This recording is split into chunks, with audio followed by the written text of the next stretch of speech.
നേരെ കോഴിക്കോട്ടേക്കാണ്. തികഞ്ഞ രാഷ്ട്രീയ പോരാട്ടം നടക്കുന്ന കോഴിക്കോട് കോർപ്പറേഷനിൽ 3 മുന്നണികളും ആത്മവിശ്വാസത്തിലാണ്.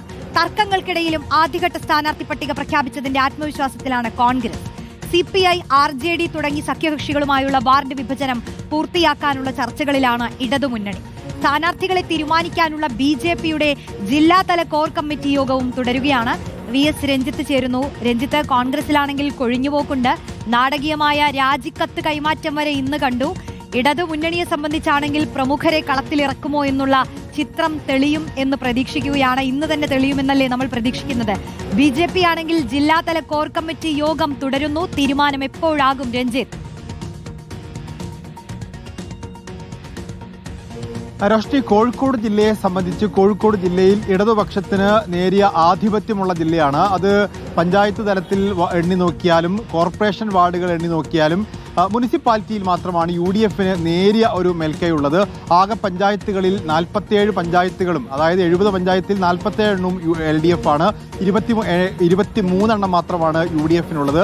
ആകെ 7 മുനിസിപ്പാലിറ്റികളിൽ 4 മുനിസിപ്പാലിറ്റികൾ UDFും 3 എണ്ണം LDFുമാണ്. കോർപ്പറേഷനിലേക്ക് വന്നാൽ കോർപ്പറേഷൻ ബഹുഭൂരിപക്ഷം വാർഡുകൾ എന്ന് പറഞ്ഞാൽ 50 വാർഡുകളോളം ഇപ്പോൾ LDFിന്റെ കൈവശമാണ്. 18 വാർഡുകൾ UDFനും 7 വാർഡുകളാണ് BJPക്കുള്ളത്. ഇതിൽ ഒരു വലിയ മാറ്റമാണ് UDF ഇത്തവണ പ്രതീക്ഷിക്കുന്നത്. എന്ന് പറഞ്ഞാൽ ഒരു അട്ടിമറി വിജയം, ഒരു 35നും 40നും ഇടയിൽ വാർഡുകൾ നേടി ഭരണം പിടിച്ചെടുക്കാൻ സാധിക്കുമെന്നൊരു ആത്മവിശ്വാസത്തിലാണ് UDF ഉള്ളത്. ആ ആത്മവിശ്വാസത്തിന് നേരിയ മങ്ങലേൽക്കുന്ന ചെറിയ വിമത നീക്കങ്ങളും തർക്കങ്ങളുമൊക്കെ തുടക്കത്തിലുണ്ട്. ഒരുപക്ഷെ അതൊക്കെ പരിഹരിച്ച് പോകാൻ സാധ്യതയുള്ളതുമാണ്. കോൺഗ്രസിനകത്താണെങ്കിൽ ഇന്ന് 22 പേരുടെ വാർഡ് സ്ഥാനാർത്ഥികളുടെ പേരുകൾ പ്രഖ്യാപിച്ചു. പക്ഷെ അത് വളരെ തർക്കങ്ങളില്ലാത്ത വാർഡുകൾ മാത്രമാണ്. മേയർ സ്ഥാനാർത്ഥി ആര് എന്ന ചോദ്യത്തിന് ഉത്തരം ഈ പട്ടികയിലില്ല.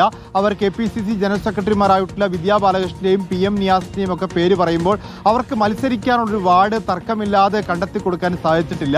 VM വിനുവാണ് ഒരു താരമുഖമായി കോൺഗ്രസിന്റെ പട്ടികയിലേക്ക് വരാൻ പോകുന്നത്. ആ താരമുഖം എവിടെ മത്സരിക്കും? പാറോപ്പടിയിലാണോ, മലപ്പുറമാണോ, ചേവരമ്പലത്താണോ തുടങ്ങിയ തർക്കങ്ങളൊക്കെ കോൺഗ്രസിൽ നിലനിൽക്കുന്നുണ്ട്. ഈ മാസം 12-ാം തീയതി നടക്കുന്ന KPCC ഭാരവാഹി യോഗത്തിനു ശേഷം അതിൽ ഒരു അന്തിമ രൂപം ഉണ്ടാകും എന്നാണ് മനസ്സിലാക്കാൻ സാധിക്കുന്നത്. LDFനെ സംബന്ധിച്ചിടത്തോളം അവരുടെ സീറ്റ് ധാരണകൾ ഏകദേശമായിട്ടുണ്ട്. RJDക്ക് 5 വാർഡുകളും CPIക്ക് 5 വാർഡുകളുമാണ് ഉള്ളത്. അതിൽ RJDയുടെ 2 വാർഡുകൾ നടക്കാവും മൂന്നാലെങ്കിലും ഏറ്റെടുക്കാൻ വേണ്ടി CPM ആലോചിച്ചിരുന്നു. അതിൽ നടക്കാവിൽ RJD തന്നെ മത്സരിക്കും. പക്ഷേ മൂന്നാലിങ്കൽ വാർഡ് അത് CPM ഏറ്റെടുക്കാൻ ഒരു സാധ്യത കാണുന്നു. CPM ഏറ്റെടുത്തു എന്ന് മനസ്സിലാക്കുന്നു. അതിന് പകരം കല്ലായി വാർഡ് RJD കൊടുക്കാനൊരു സാധ്യതയുണ്ട്. CPIക്കും 5 വാർഡുകളാണുള്ളത്. അതിൽ വെള്ളിമാടുകുന്ന്, മീൻചന്ത തുടങ്ങി 2 വാർഡുകൾ CPM ആവശ്യപ്പെട്ടിട്ടുണ്ട്. അതിന് പകരമായി മാങ്കാവും നടുവട്ടവുമാണ് CPI ആവശ്യപ്പെടുന്നത്. ഇത്തരം ചർച്ചകളാണ് CPMൽ നടന്നുകൊണ്ടിരിക്കുന്നത്. CPMന്റെ മേയർ സ്ഥാനാർത്ഥിയായി മുസാഫർ അഹമ്മദ് തന്നെ വരുമെന്നറിയുന്നു. ഇപ്പോഴത്തെ ഡെപ്യൂട്ടി മേയറാണ് മുസാഫർ അഹമ്മദ്. ഡെപ്യൂട്ടി മേയർ സ്ഥാനത്തേക്ക് 2 പേരുകളാണുള്ളത്. CPMന്റെ സംസ്ഥാന സമിതി അംഗം A പ്രദീപ് കുമാറിന്റെ മകൾ അമിത പ്രദീപും നിലവിലെ ആരോഗ്യ സ്റ്റാൻഡിംഗ് കമ്മിറ്റി ചെയർപേഴ്സണായിട്ടുള്ള ഡോക്ടർ ജയശ്രീയുമാണ്. ഇങ്ങനെയാണ് ചർച്ചകൾ. BJPയെ സംബന്ധിച്ച് 7 സീറ്റുകളാണ്. അത് അവർ 20ലേക്ക് ഉയർത്തുമെന്ന് പറയുന്നു. സ്ഥാനാർത്ഥികളുടെ അന്തിമ പട്ടിക തയ്യാറാക്കാനുള്ള കോർ കമ്മിറ്റി യോഗം BJP ഓഫീസിൽ തുടരുകയാണ്.